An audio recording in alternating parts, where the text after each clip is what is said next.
From a Western perspective, it's really easy to kind of just assume Konami's never doing anything with video games. And, they're definitely not making the Metal Gear Solids or the Castlevanias of the world anymore, at least today.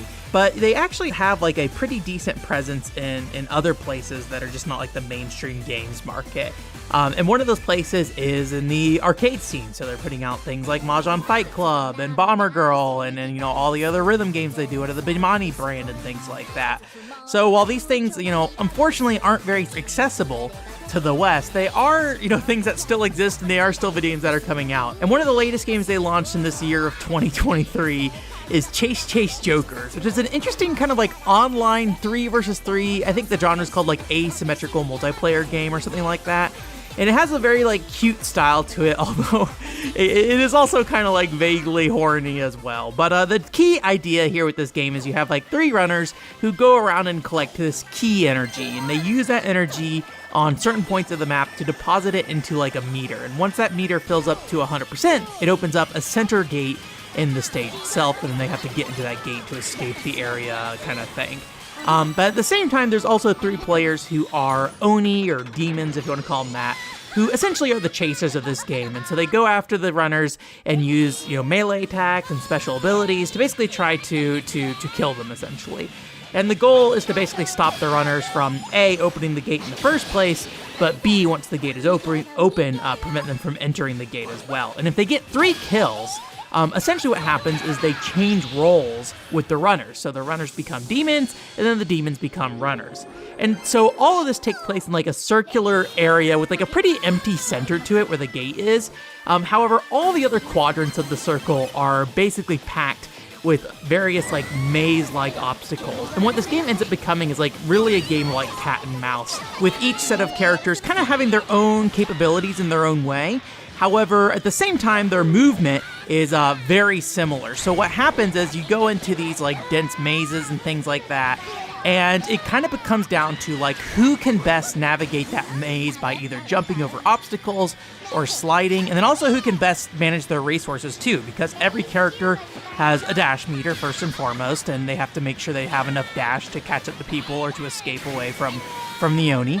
And then the Onis themselves have like abilities, so they can do super jumps, they have like a radar that reveals the locations of all the players on the mini-maps, and then they also have like character-specific abilities too, so they have like AoE kind of attacks, stuns, tackles, all those kind of things. The runners themselves don't really have any character-specific abilities as far as I can tell.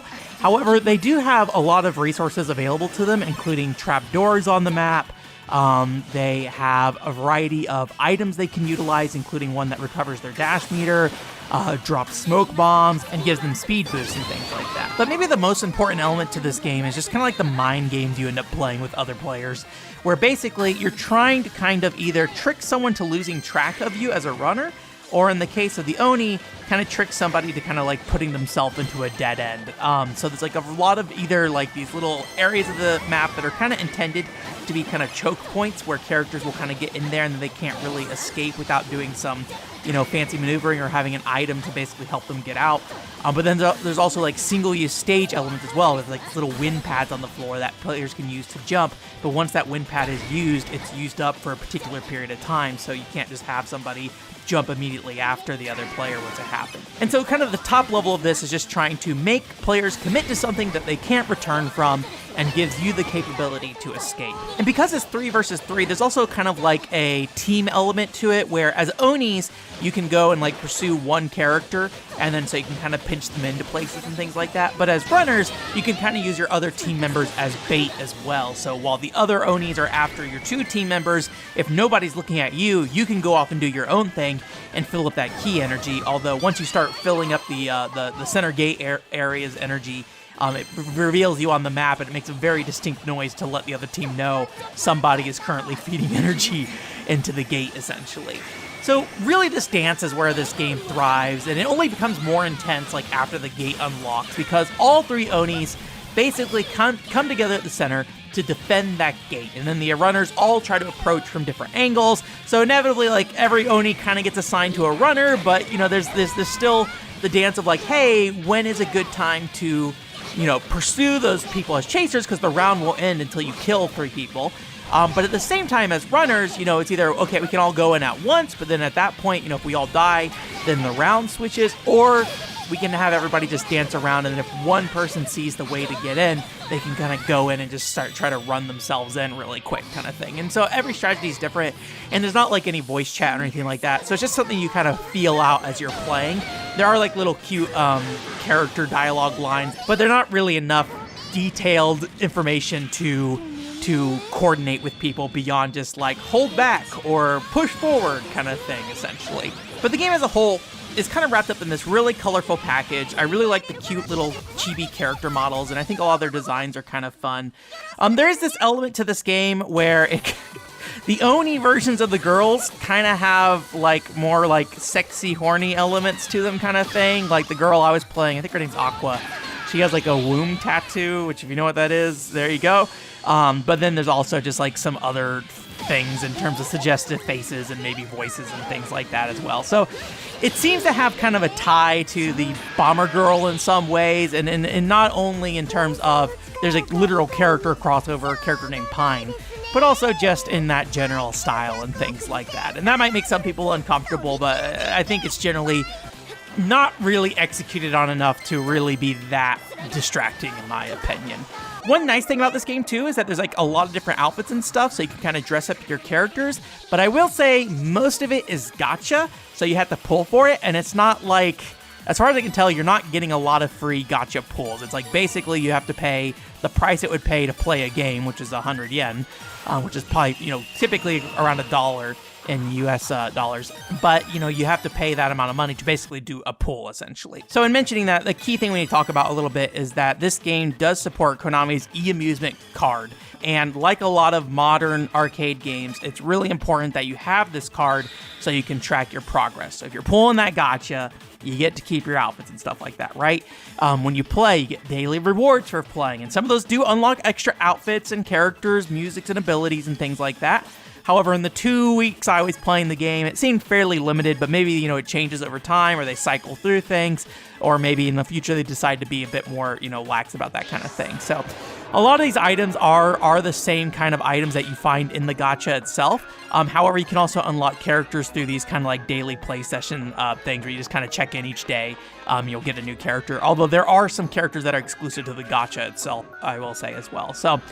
But in addition to that, probably more importantly for the e-music pass, besides the glamour and the gacha, is there's a level up system for each character to kind of improve their movement and abilities, which sounds a little dangerous in a competitive game, but honestly, the improvements seem so minor that it didn't seem to really impact the game too much, so it didn't really bother me.